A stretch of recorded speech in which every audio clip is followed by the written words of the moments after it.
Bien. Buenas tardes, bienvenidos a los miércoles de la luz. En esta oportunidad nos acompaña Fernando Mazzetti. Fernando Mazzetti es diseñador de interiores, diseñador de iluminación, director de la Academia de Diseño y Más, cofundador de Neuroiluminación, es profesor en la Universidad de Palermo, conferencista y capacitador internacional. Ha participado en el comité organizador de Lux América 2018 que se realizó aquí en esta ciudad de Córdoba, de donde estoy hablándoles. Cofundador y docente de Iberoilum, que se realizó en 3 ediciones, un emprendimiento educativo iberoamericano que lamentablemente no pudimos continuarlo.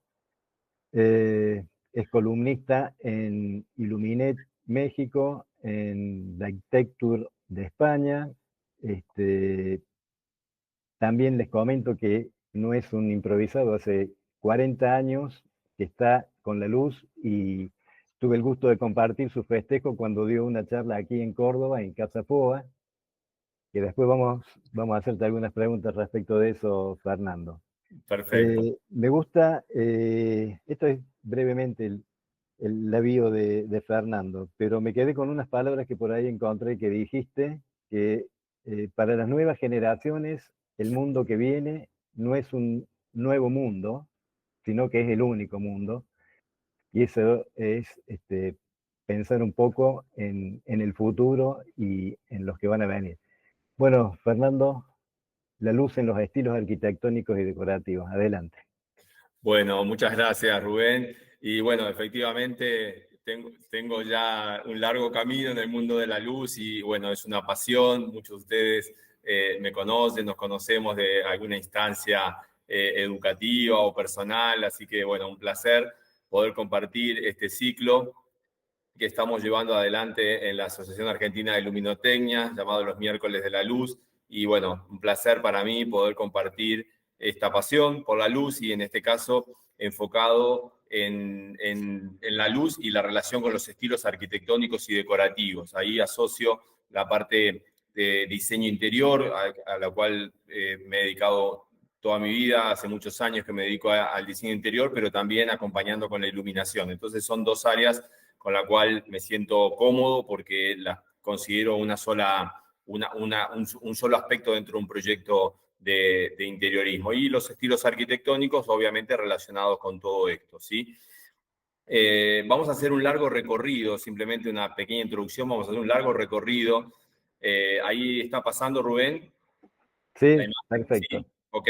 Vamos a hacer, y para que no se asusten, en realidad vamos a hacer un grato recorrido histórico, cronológico, a través del tiempo y a través de los países y a través de diferentes épocas, porque nos vamos a dar cuenta la importancia de la iluminación natural y artificial en todos los estilos, ¿sí? Es decir, el espacio construido se relaciona con el espacio exterior a partir de generación de aberturas y diferentes dispositivos, como en este caso de la Domus Romana, que nos van a permitir el ingreso de luz natural, ¿sí? Pero también tenemos la luz artificial y vamos a hacer un largo recorrido en diferentes estilos.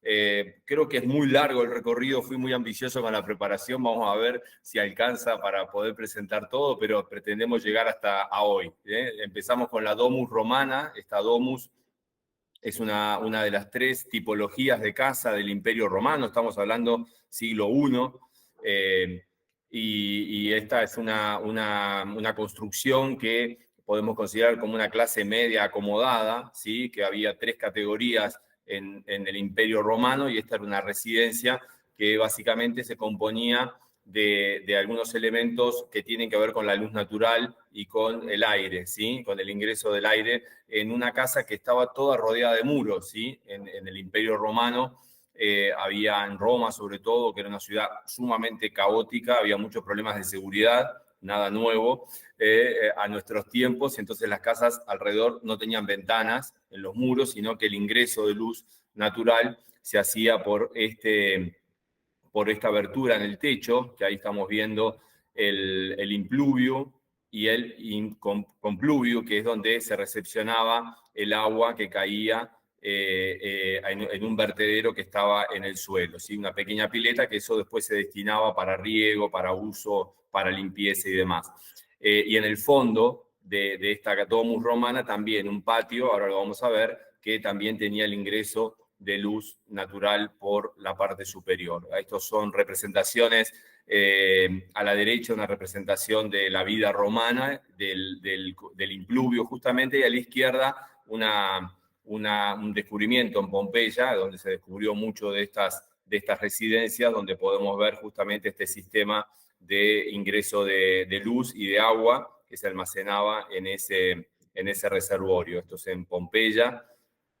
Y en este eje longitudinal tenemos este primer atrio con el impluvio y el compluvio, que es donde se recepcionaba el agua y permitía el ingreso de luz. Y en el final de este eje central tenemos el patio, este patio más grande, patio con peristilo se llamaba, que tenía estas columnas alrededor y diferentes habitaciones que rodeaban esa loggia alrededor de este patio, que servía además como huerto en algunos casos. Así que la iluminación natural se daba entonces de manera cenital, en este caso, desde arriba, y eso es lo que permitía el ingreso de la luz a través de estas galerías en este patio que estamos viendo en el peristilo, ¿sí? Estas son ya casas en Pompeya que han quedado después de la erupción, que se han recuperado y nos permite ver justamente cómo era la vida en esos momentos. La iluminación artificial era muy pobre, en realidad se componía de estos elementos llamados lucerna, eran unas pequeñas reservorios de aceite, se usaba aceite de olivo con unas mechitas y daba la vela como si fuera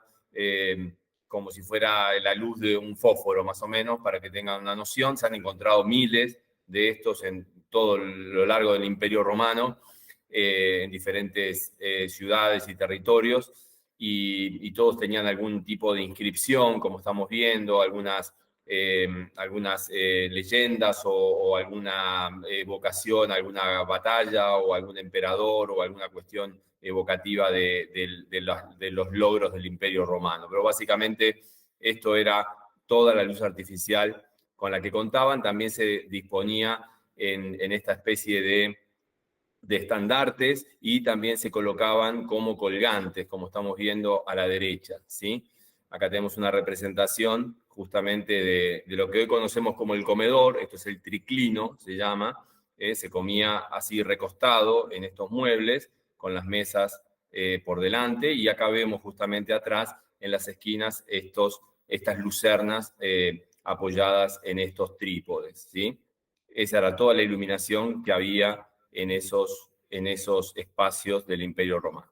Avanzando un poco en el tiempo, vamos a ir, como digo, haciendo un rápido avance y por diferentes épocas y diferentes lugares para ir recorriendo justamente cómo en el espacio construido en diferentes épocas siempre la luz natural era un elemento importante, ¿sí? En el románico, ya entrado en la Edad Media, ahora nos ubicamos en el final del Imperio Romano, en el siglo V después de Cristo, y tenemos un periodo medieval de 10 siglos, en la cual podemos dividir a grandes rasgos dos periodos, el románico y el gótico. Son bien distintos entre sí. En el románico vamos a encontrar sobre todo la construcción de iglesias, de templos, una época muy religiosa, donde había poca preocupación por la belleza, templos con piedras de diferente tipo, muy asimétricos, templos con los contrafuertes, como vemos acá, como método constructivo, muy tectónicos, muy sólidos, ¿sí? Con muros muy gruesos, con pocas ventanas hacia el interior. Era una época complicada también con respecto a las guerras, ¿sí? Las guerras de religión, que eran muy propias de este periodo. Entonces, estos templos, de alguna manera, manifestaban esa idea de mantener la solidez de algo tectónico, de algo sólido, fuerte, y fíjense las pocas ventanas que hay hacia el interior, ¿no? Estos son templos que ya están restaurados en España, bueno, y en toda Europa. Estamos hablando entre el siglo X y XII aproximadamente. Algunas de estas iglesias tenían también un un jardín adentro, ¿sí? Ahí están rodeadas también de columnas, esto es muy típico del románico, las columnas dobles, ¿sí? Los capiteles de diferente tipo, con diferentes ornamentaciones, eso era muy propio del románico, pero básicamente eran templos oscuros, una época oscura también, de enfermedades, de guerras, ¿sí? Y eso se manifestaba de alguna manera en el tipo de construcción, ¿sí? El románico fue un periodo bastante complejo para la humanidad. Y pasado este periodo del románico, en la segunda etapa medieval nos encontramos con un cambio rotundo que tiene que ver con el gótico, ¿sí? Ahora ya las construcciones no solo que habían alcanzado alturas que nunca se habían alcanzado, ¿sí? Los métodos constructivos habían cambiado también, y entonces la construcción, por ejemplo, del Duomo de Milán, fíjense el periodo de construcción, empezó en el 1300 y terminó en 1965, terminó en el siglo XX. ¿Sí? Esta enorme basílica es la mayor basílica gótica del mundo, junto con Chartres en Francia. Para que tengan una proporción, entran 50.000 personas adentro de la iglesia, y es monumental como era justamente el gótico, en el sentido de la monumentalidad, de la verticalidad, como estamos viendo con estas agujas, con estos pináculos, y en este periodo se produce algo bastante interesante con respecto a la luz, porque los contrafuertes, los arbotantes, que ahora reemplazaban aquellos contrafuertes, se separaban del muro. Entonces el muro, que en el románico era todo compacto de piedra, ahora se liberaba de la responsabilidad de la carga del edificio, y entonces ahora se reemplazaban por los famosos vitrales, ¿sí? Que son propios del gótico. Entonces los vitrales, que además no solamente permitían el ingreso de la luz natural, sino que además servían también para contar historias, ¿sí? Contaban historias bíblicas, de hecho, para la gente que en general era analfabeta. Y tenemos en toda Europa basílicas, iglesias góticas, como esta, por ejemplo, en Saint-Chapelle, en París, que está muy cerca de Notre Dame, que es la muy famosa, pero en realidad esta es mucho más espectacular, con esa idea de fragilidad que da justamente los muros todos revestidos en vitrales, ¿verdad? Y eso le da una magnificencia y una entrada de luz muy, muy particular a las iglesias góticas en general, ¿sí? Entonces se puede entender este proceso en dos cambios muy rotundos, del románico al gótico. Saltamos ahora para entender cómo el espacio construido va modificándose, va de acuerdo a la época. Ahora nos ubicamos en un periodo en Francia llamado el barroco francés. Ahí aparece el famoso Luis XIV, el gran rey francés, y este es para una muestra nada más de lo que construyó Luis XIV en el Palacio de Versalles, que fue el famoso Salón de los Espejos, ¿sí?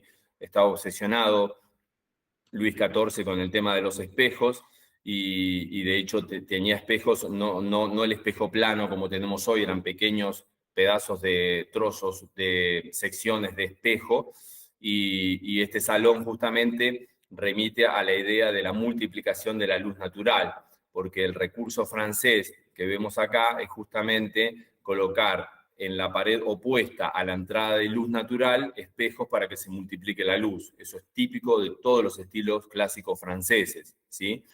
Y eso hace que obviamente la luz sea interiores sumamente luminosos, ¿sí? También la creación del balcón francés, como lo conocemos hoy, que es una ventana sin antepecho, es decir, una ventana que llega hasta el piso, y eso permite también la entrada de luz, más cantidad de luz natural al interior, ¿sí? En este salón vemos también unas piezas que se llaman torgers, ¿sí? Que sostienen unas lámparas con caireles, ¿sí? Todo era con velas, por supuesto. Imagínense el trastorno que ocasionaba y el olor, además, que había en esos salones con velas que se hacían de grasa animal. Entonces era realmente un problema.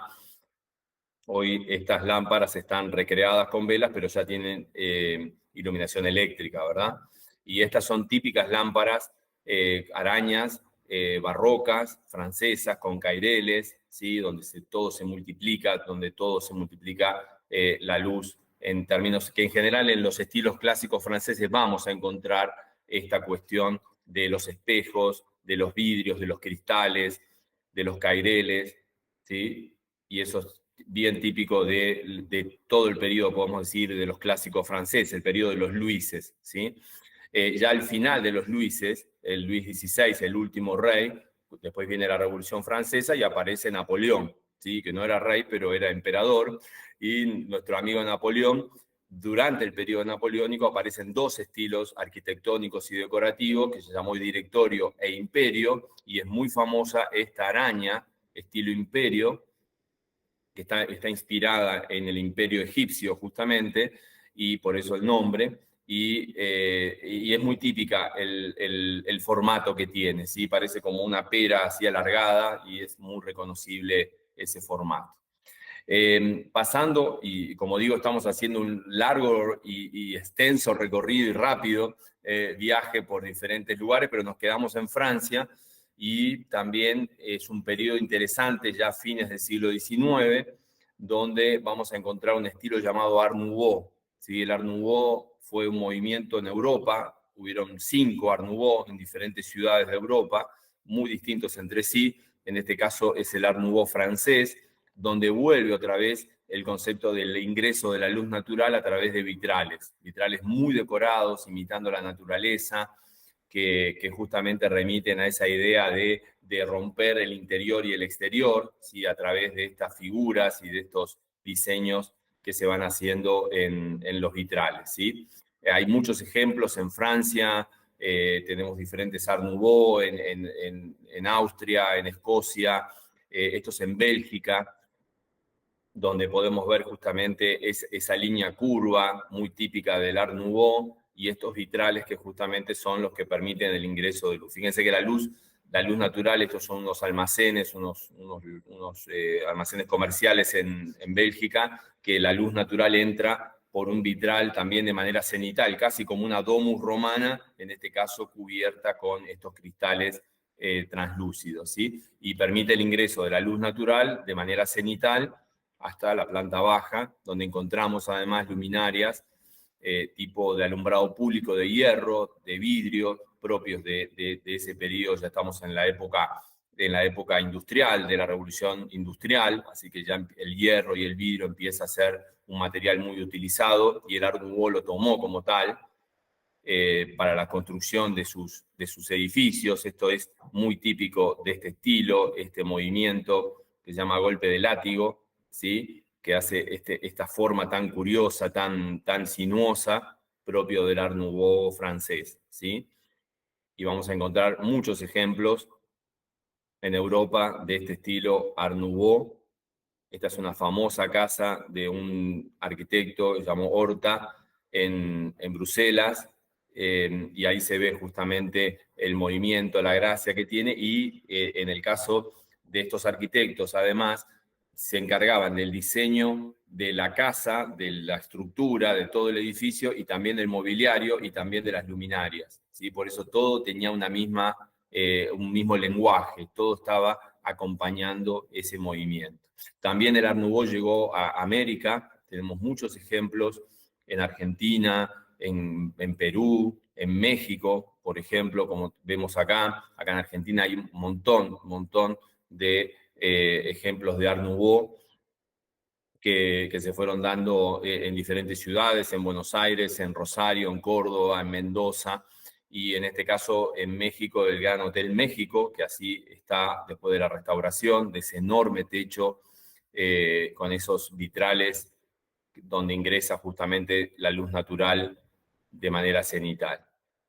Entonces, esta idea del aprovechamiento de la luz natural, en el caso de Gaudí fue un arquitecto, podemos decir, el más importante arquitecto de un periodo llamado modernismo catalán, famoso por el uso de la luz natural, justamente, y él lo manifestaba en sus frases, en su filosofía, de su arquitectura, de su diseño, y podemos ver hoy que se está terminando, fíjense la fecha, todavía no se terminó, la Sagrada Familia en Barcelona, y esperemos creo que 2026 se va a terminar finalmente. El problema es que Gaudí no dejó planos, entonces lo iba haciendo todo el día a día, ¿sí? Después de su trágica muerte, bueno, quedó el edificio inconcluso, y hoy está ya con serias posibilidades, ¿no? Ya concretado de que sí se va a terminar finalmente. Y Gaudí tenía un manejo exquisito con el tema de la luz, casi un gótico, sin serlo, pero el ingreso de la luz natural se daba también por esos vitrales, con esas formas muy humanas, muy de huesos, muy relacionado con el cuerpo, y el manejo fundamentalmente de la luz natural ingresando y filtrando además con color todo el interior de la Sagrada Familia. Sí, Gaudí es un arquitecto, yo lo admiro mucho, porque además fue un teórico, pero además fue un práctico que creó una forma de entender la arquitectura desde la luz natural, ¿sí? Este es otro proyecto famoso en Barcelona, la Casa Milà, que también tiene un sistema de iluminación cenital por unos huecos, son 2 huecos que penetran desde la terraza hasta la planta baja y permite el ingreso de luz natural a todos los departamentos, ¿sí? A todas las estancias. Y esta es la otra famosa de Gaudí en Barcelona, la Casa Baldó, que también tiene un recurso muy interesante, tiene todo un concepto, toda una mitología atrás de todo ese gran cuerpo de dragón que vemos ahí arriba,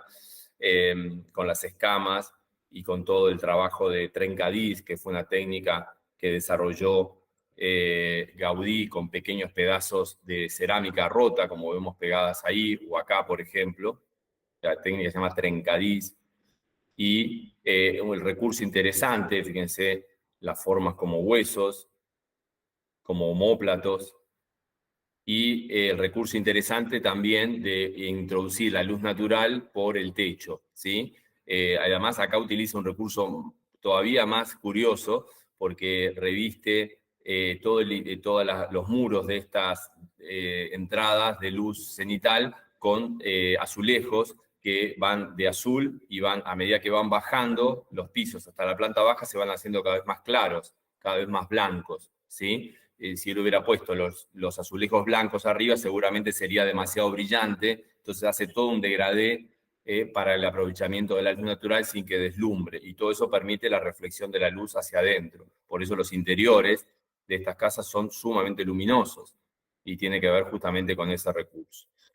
Nos quedamos en Barcelona, avanzamos un poquito en el tiempo, nada más, eso era a finales del siglo XIX, ahora ya estamos en época de los años 20, fines de los años 20, y en Barcelona se construye un edificio, un pabellón, que fue el pabellón alemán, muy famoso en la Feria de Barcelona del año 1929, ahí Mies van der Rohe, con su socia Lily Reich, diseñaron esto que se transforma como en el ícono de la arquitectura moderna del siglo XX.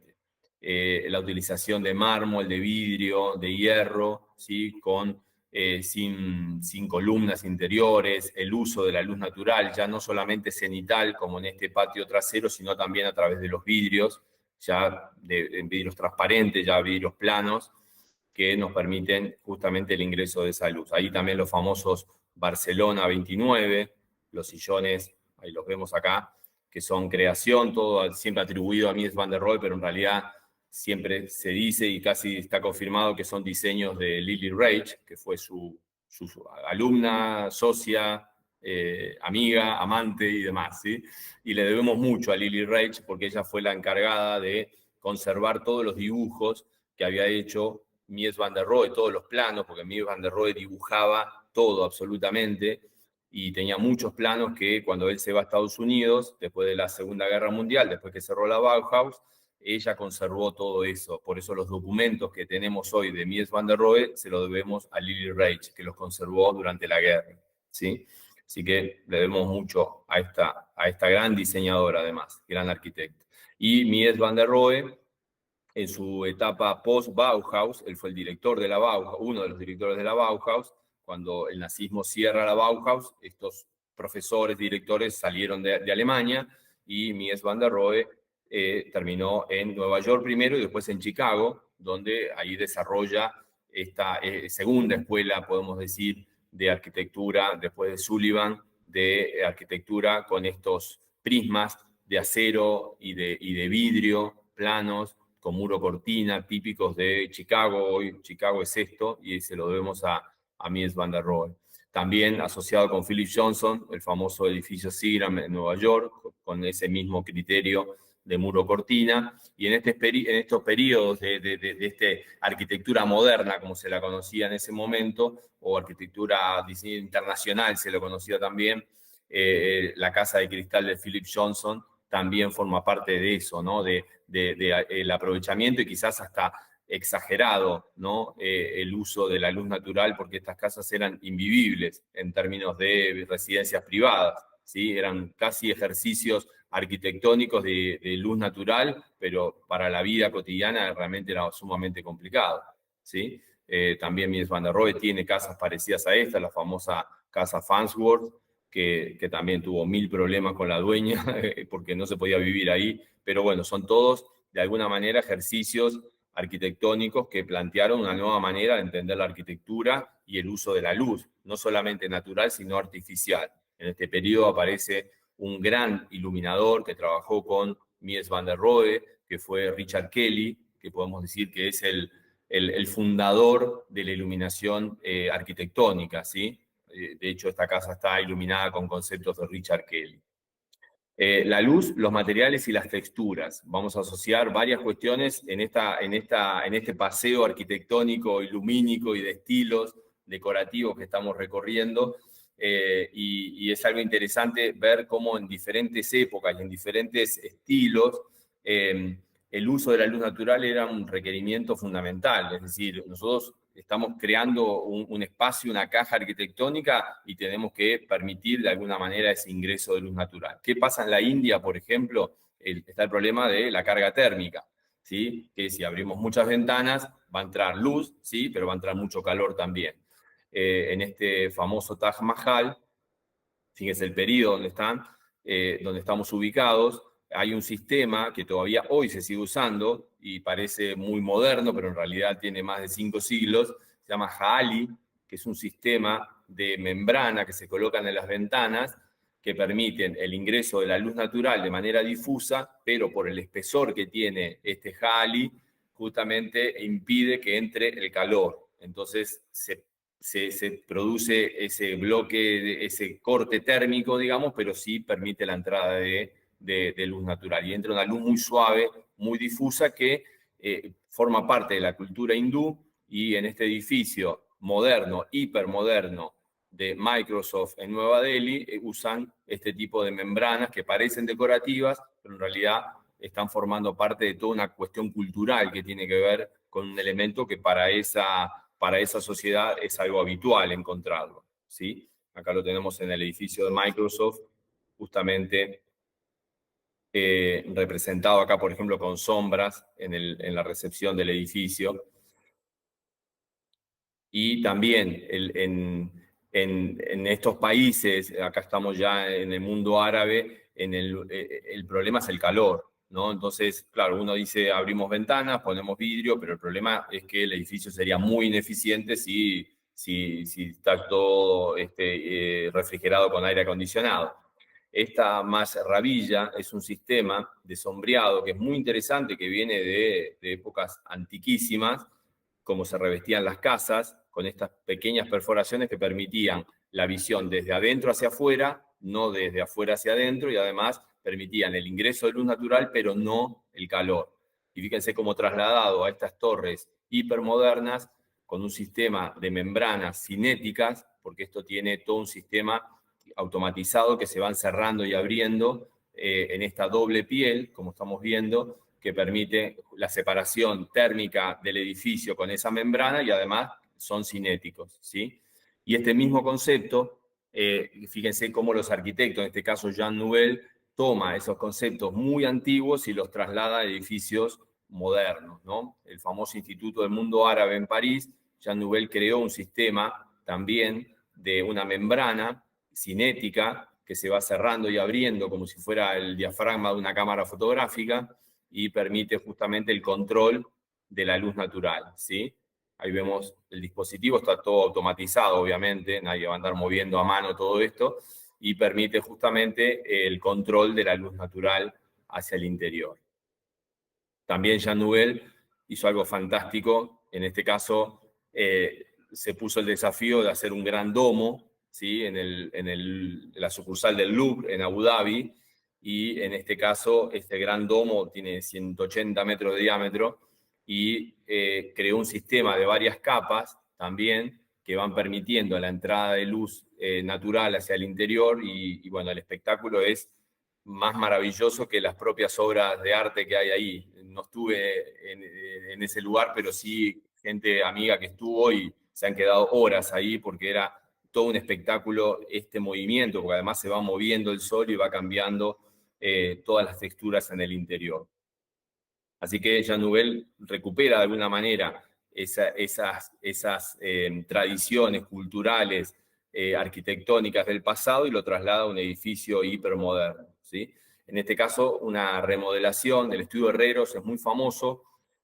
Ahora acaba de inaugurarse en Buenos Aires la sucursal del Malva, del Museo Malva de Buenos Aires, que queda en Escobar, se llama Malva Puertos, y fue obra del Estudio Herreros, un estudio español que hace cosas fantásticas. No sé, si no los conocen, conózcanlo porque hace unas cosas increíbles.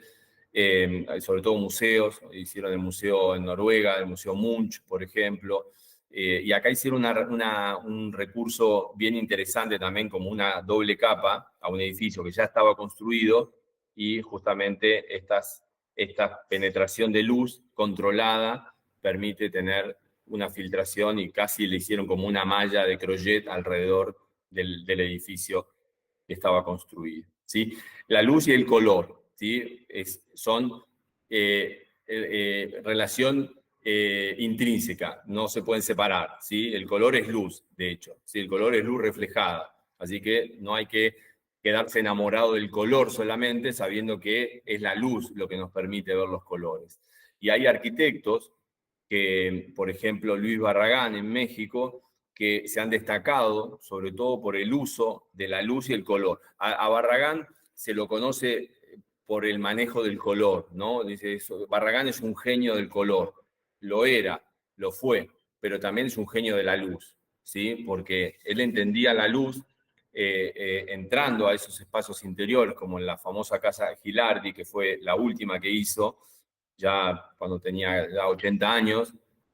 Es una casa, es una vivienda privada, hoy se puede visitar también, y en esta casa es muy famoso aquello que vemos en el fondo, que es el sector del comedor con una pileta, con una piscina, y este pasillo que tiene esas rajas justamente que permiten el ingreso de la luz natural. Siempre que entendamos luz natural, tenemos que saber que se mueve todo el tiempo, ¿sí? Como aquel rayo de luz que entra, también en algún momento está cruzado al revés, porque el sol se va moviendo y él hacía unos dispositivos de ventanas, pequeñas ventanas en la parte superior que permitía el ingreso controlado, ¿sí? Porque una cosa es decir, quiero que entre la luz y hacemos un agujero en la pared y entra la luz. Eso es hacer una ventana. Bueno, Barragán no hacía una ventana, ¿sí? Barragán hacía un estudio de cómo se movía el sol y cómo quería que entre la luz dentro de ese espacio, ¿sí?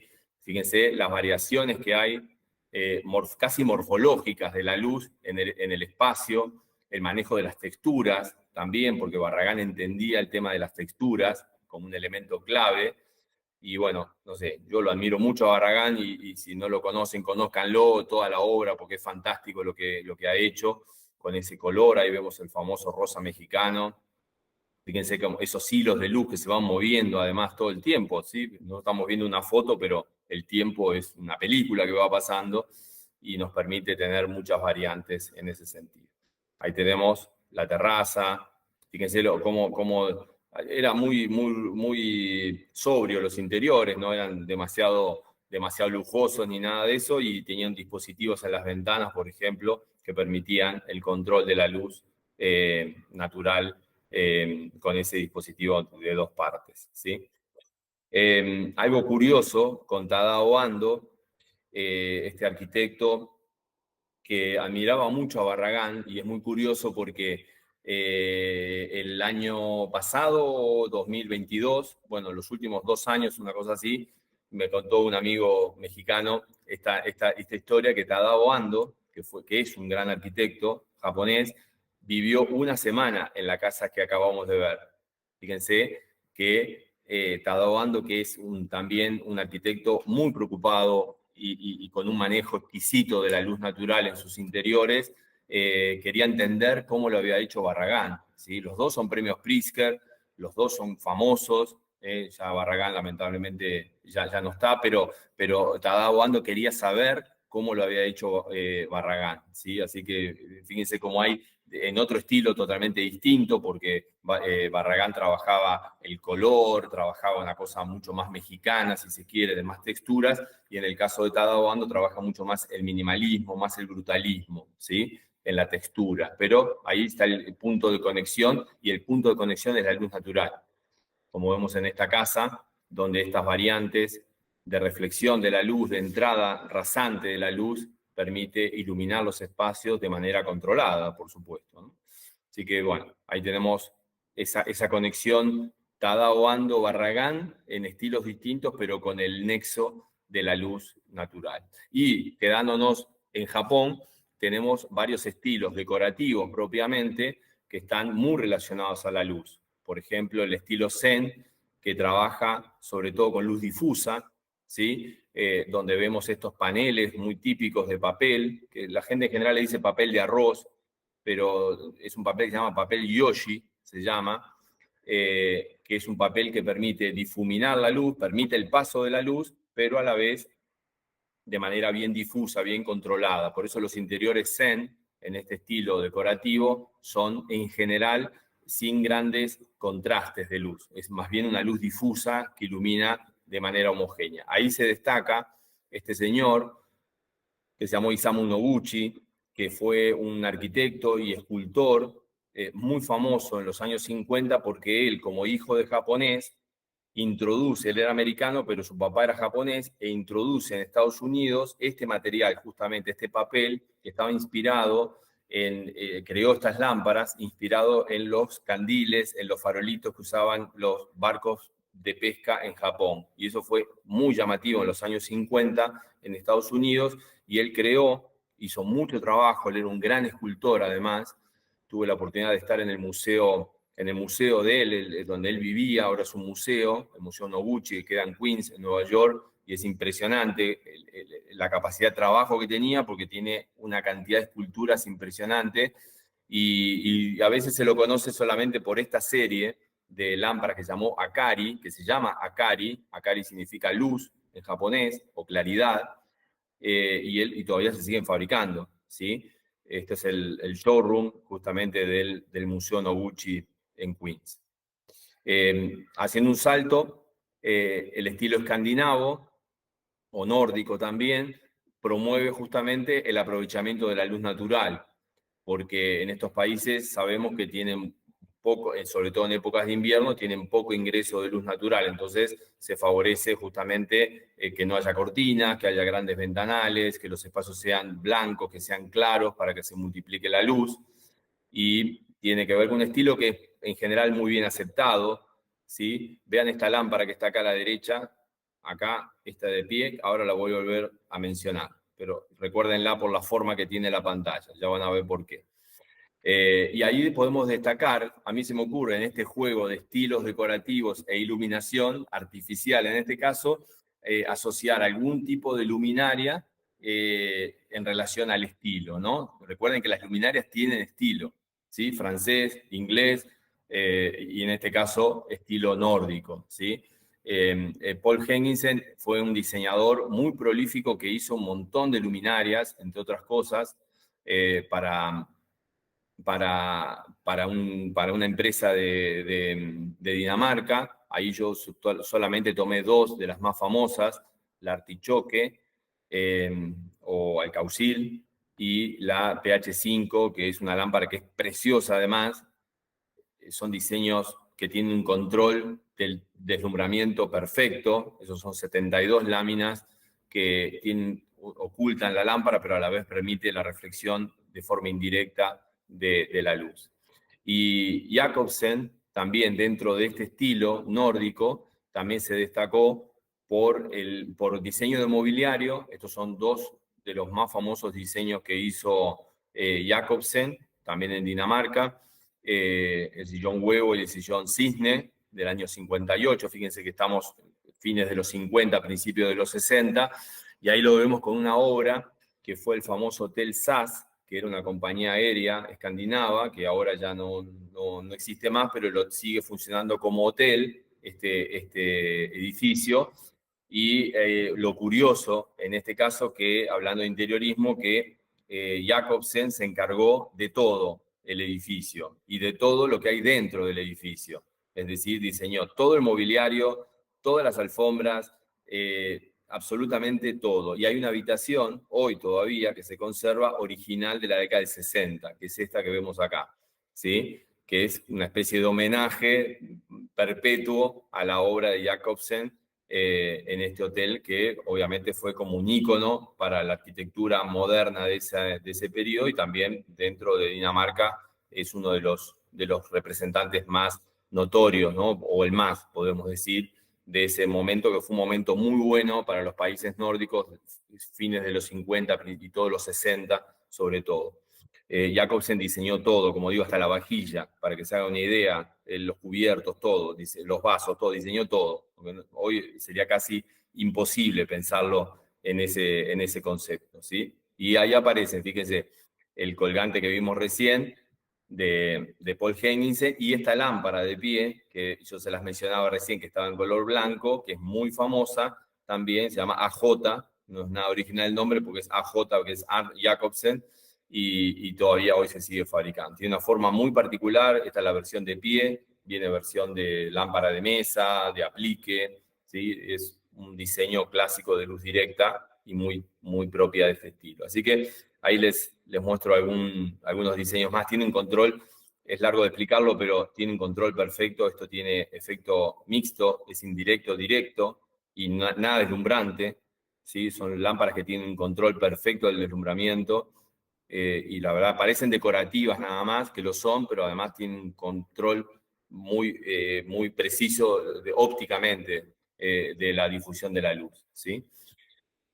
Dentro de los estilos nórdicos, y dentro de los estilos en general hay cuestiones muy comerciales que tienen que ver con las fusiones, ¿no? Entonces se fusiona lo nórdico con lo japonés y aparece un estilo llamado Japandi, que combina justamente todo lo nórdico con el concepto más minimalista del japonés. Por ejemplo, los muebles muy bajos, ¿sí? De baja altura. Eso es más propio de Japón, combinado con estos muebles de líneas muy puras, más nórdicos, ¿sí? Y ese estilo se lo conoce como estilo Japandi, ¿sí? Y para que vean cómo el negocio del diseño y del diseño interior y del mobiliario y de la iluminación mueve mucho y tiene que ver con las incorporaciones, con las novedades.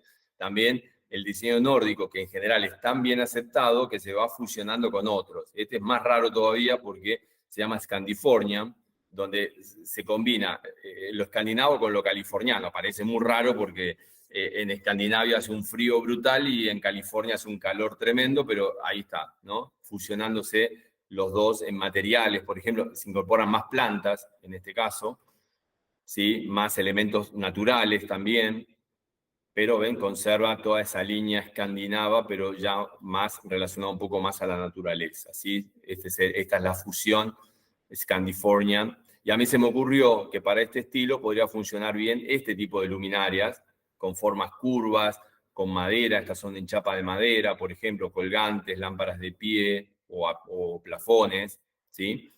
Relacionando los estilos con las luminarias, ¿sí? Esto fue simplemente una idea de lo que a mí se me puede haber ocurrido que puede fusionarse bien, ¿sí? El minimalismo, esta famosa frase atribuida a Mies van der Rohe que mencionábamos recién, pero en realidad es de Peter Behrens, su maestro, y habla de esto, ¿no? Justamente lo despojado del minimalismo, ¿sí? Las formas rectas, rectilíneas, los planos, el uso sobre todo de grises, de blancos, nada de elementos estridentes de color ni nada de eso. Y a mí se me había ocurrido que podía funcionar bien este tipo de luminarias con estas formas netas, con estas formas entendibles, fáciles de de leer, ¿sí? Con líneas, con curvas, pero muy definidas, sin tanta ornamentación. Entonces creo que el minimalismo puede funcionar bien con este tipo de dispositivos. Estas son magnéticas, esta que vemos a la izquierda se conecta por contacto, ¿sí? Y se encienden por contacto. Y lo opuesto al minimalismo es el maximalismo. En este caso es más, ¿sí? Y entonces acá es un estilo también muy, muy complicado para realizar, porque fusiona muchos estilos distintos y hay que armonizarlos y es muy complicado hacerlo dentro del interiorismo, en diferentes colores, diferentes estilos, pero es la combinación de varios estilos en un solo espacio, ¿no? Puede saturar un poco esto visualmente, pero pensemos que hay gente que esto le encanta y que son felices viviendo en su maximalismo, en este más es más. Acá tenemos, por ejemplo, esta pareja, miren qué contentos que están con su maximalismo, así que cada uno vive como quiere y como le gusta, y el diseño interior y la iluminación responde a eso, ¿no? A ese estilo de vida. A mí se me había ocurrido que para este maximalismo podría funcionar bien estas famosas lámparas Tiffany, que rememoran un poco la idea del vitral, ¿sí? de la organicidad, de las formas, de las plantas. Este es un diseño de fines del siglo XIX, pero por lo recargado del diseño creo que le puede ir muy bien al maximalismo que veíamos recién. Otro estilo bastante conocido, el industrial, muy asociado al loft, ¿sí? A los espacios rústicos, a los espacios con materiales muy crudos, la madera, la chapa, el ladrillo, el hormigón visto, tiene que ver con este estilo industrial. ¿Sí? El loft es típicamente un diseño que nace desde lo industrial y pensé que quizás este tipo de luminarias podrían combinarse muy bien, ¿sí? Con estas chapas, con este estilo justamente downlight, tipo de chapa, inclusive pueden estar avejentadas, ¿sí? Me parece que pueden funcionar bien para este estilo, asociando justamente esto, ¿no? De entender, por ejemplo, en el estilo Santa Fe, que es una mezcla entre lo texano y mexicano, ¿sí? Eso que vemos en el Zorro, por ejemplo, que todavía lo siguen dando, el Zorro lo van a seguir dando toda la vida. Bueno, ese es ese estilo, justamente, que tiene que ver con el color rústico, pero también el color mexicano. Ahí aparece el rosa mexicano otra vez, que es esa especie de fucsia que vemos a la izquierda, y es un estilo sumamente llamativo, es muy vibrante, es un estilo que representa muy bien toda la cultura mexicana referido al color, a las texturas también, que es algo muy propio también de tipo de tejidos, por ejemplo, que se hacen en México, ya de culturas anteriores. Y se me ocurrió que podría funcionar bien este tipo de luminarias tejidas, ¿sí? Que rememoran un poco esa idea de lo artesanal, si bien tiene un trabajo industrial, pero rememora un poco la idea del tejido, ¿no? Como un crochet, una cosa así. Creo que puede funcionar bien también este estilo, por ejemplo, esta técnica que se llama Symbol, que es una técnica propia de Catamarca, del norte de Argentina, en estas luminarias de Cristian Moadet, creo que puede ir muy bien. Hay una vuelta interesante de lo artesanal revalorizado desde lo industrial, ¿sí? Ya lo artesanal deja de ser algo barato, sino que pasa a un escalón más alto que es lo industrial, ¿sí?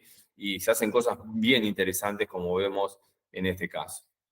Ya, saltando un poco de país y de estilos, vamos a hablar de Co. Está por cumplir justamente 100 años este estilo que nace en Francia. Es un estilo sumamente elegante, sumamente fastuoso, donde se recupera un poco la alegría. Pensemos que esto es después de la Primera Guerra Mundial, ¿sí? Entonces había toda una gran efervescencia en el mundo por recuperar un poco el ánimo, y este estilo es un estilo que tiene mucho que ver con los bailes, con las fiestas, es muy elegante, el uso del dorado, el uso del vidrio, las formas geométricas, ¿sí? Que rememoran inclusive a arquitectura indoamericana, y también tiene toda una colección enorme de luminarias. Estos son 3 modelos de apilques muy geometrizados, ¿sí? Son propios de este estilo Art Deco. Esto se los puse como novedad, ustedes no lo saben, pero lo acabo de incorporar porque acabo de venir de este anticuario, que es un anticuario acá de Buenos Aires,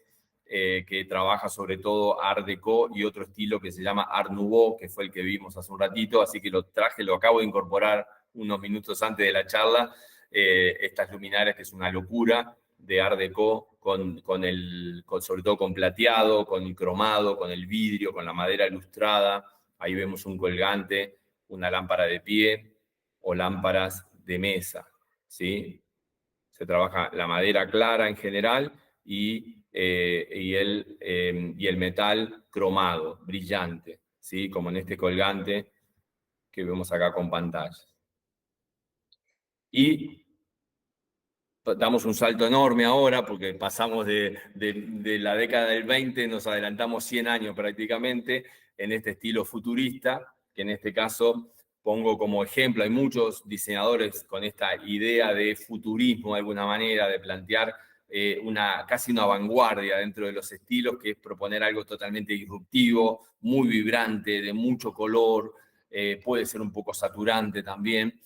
Pongo como ejemplo a Karim Rashid, que es un gran diseñador egipcio, vive en Nueva York ahora, pero es un gran diseñador porque Karim Rashid tiene algo bastante curioso, que así como decíamos de Jacobsen o de Mies van der Rohe, que diseñaban todo, ¿sí? Diseñaban el edificio y también diseñaban el mobiliario y todo. Bueno, Karim Rashid es un poco eso, diseña todo, ¿sí? Desde mobiliario, desde ropa, el reloj que tiene puesto, los anteojos, las zapatillas, todo lo hace Karim Rashid. Y es algo bastante curioso porque no es habitual encontrar ese tipo de diseñadores integrales, ¿no? Hay como muchas especializaciones en el diseño, pero Karim Rashid hace todo, no sé, envases de perfumes, botellas, yates, hoteles, edificios, de todo, absolutamente. Siempre con esta línea muy, muy orgánica, sin ángulos rectos. Parece que Karim Rashid es como que no conoce el ángulo recto y es todo curvo, todo curvilíneo, todo redondeado, por eso es tan caro también. Ahí vemos inclusive una habitación de hotel, esta luminaria que vemos de pie y estos colgantes, parecen como una especie de cornetas, están inspirados en un instrumento musical africano. Las alfombras, por ejemplo, todo tiene que ver con ese estilo que no le llamaría orgánico, sino más bien curvilíneo, ¿sí? Los colores son absolutamente vibrantes, y tiene que ver justamente con ese estilo, ¿sí? Ahí vemos una lámpara de pie. Yo tengo acá un libro que, a ver si no sé si lo llegan a ver ahí, este libro que tuve la suerte, ahí me lo firmó, lo conocí a Karim Rashid en Nueva York, en una feria de muebles, que estaba firmando los libros y ahí me fui de cabeza a sacar una foto con él. Y además ahí el libro que, bueno, ahí muestra justamente todos los diseños de mobiliario, ¿sí? En este caso, estas lámparas de pie que tienen mucho que ver con su estilo tan propio de ese futurismo entendido como una suerte de movimiento para adelante, es decir, lo que va a venir. Esto es demasiado moderno, uno dice con el futurismo, ¿no? Es muy moderno, ¿sí? Tiene que ver con esa idea, ¿no? En este caso, enfocado en luminarias, ya de LED, por supuesto, pero que tienen esas formas tan curiosas. Bueno, muchas gracias. Hasta ahí quedamos entonces este paseo largo, creo yo, pero quiero dejar de compartir. A ver, ahí estamos. Ahí vamos. Entonces, Rubén, Sí. ¿cómo quedamos ahora? Bien, bueno, muchas gracias. Fantástica la presentación. Felicitaciones, Fernando, como siempre. Eh, Ahora, bueno, tenemos una mano levantada acá hace rato, que es de Miss, quien se identifica como Miss. Si puede habilitar su micrófono y quiere hacer la pregunta directamente a Fernando, adelante. Si alguien más puede ir levantando la mano, quienes quieran hacer alguna pregunta, también lo pueden hacer. Les comento que esta es la última presentación de octubre de los miércoles de la luz, mientras tanto, mientras se van animando. Volveremos con los miércoles de la luz el segundo miércoles de noviembre, ya le vamos a hacer llegar la programación. Y para quienes quieran ver también algo más de lo que hace Macetti, pueden, en YouTube hay varios videos con acceso libre que están muy buenos. Yo he visto bastante de ellos, así que los invito también a que sigan conociendo lo que hace Fernando, que con sus 40 años en la luz. Están agradeciéndote acá a los participantes. Muchas felicitaciones, Fernando. El chat va a quedar grabado, así que vamos a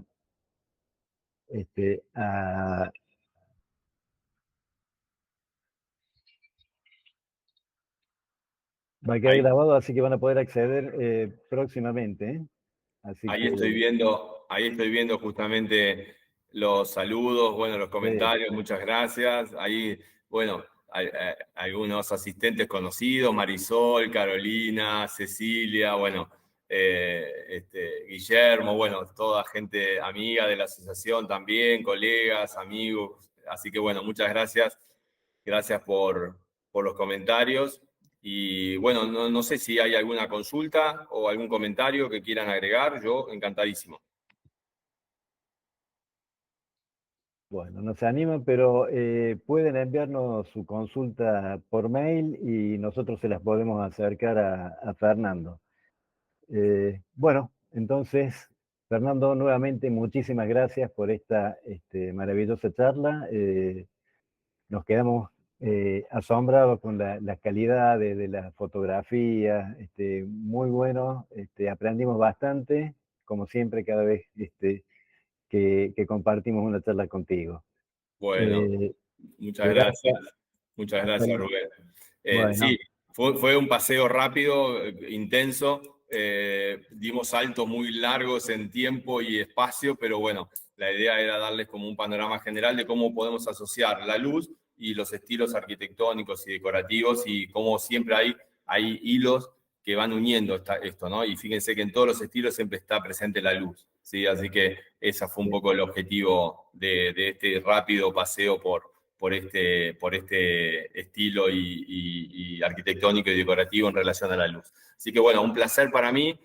Muchas gracias por los comentarios, por los aplausos y los valoro mucho. Me encanta hablar de luz, tengo pasión por la luz. Ahí Marisol, muchas gracias. Gracias por los saluditos y bueno, de mi parte un gran abrazo y estamos ahí, sigan en contacto con las actividades de la asociación. Estamos realizando esto de los miércoles de la luz, tenemos una página web, no se desliguen porque hay muchas actividades que están relacionadas a la asociación y estamos trabajando fuertemente para difundir la cultura de la luz, que en eso estamos.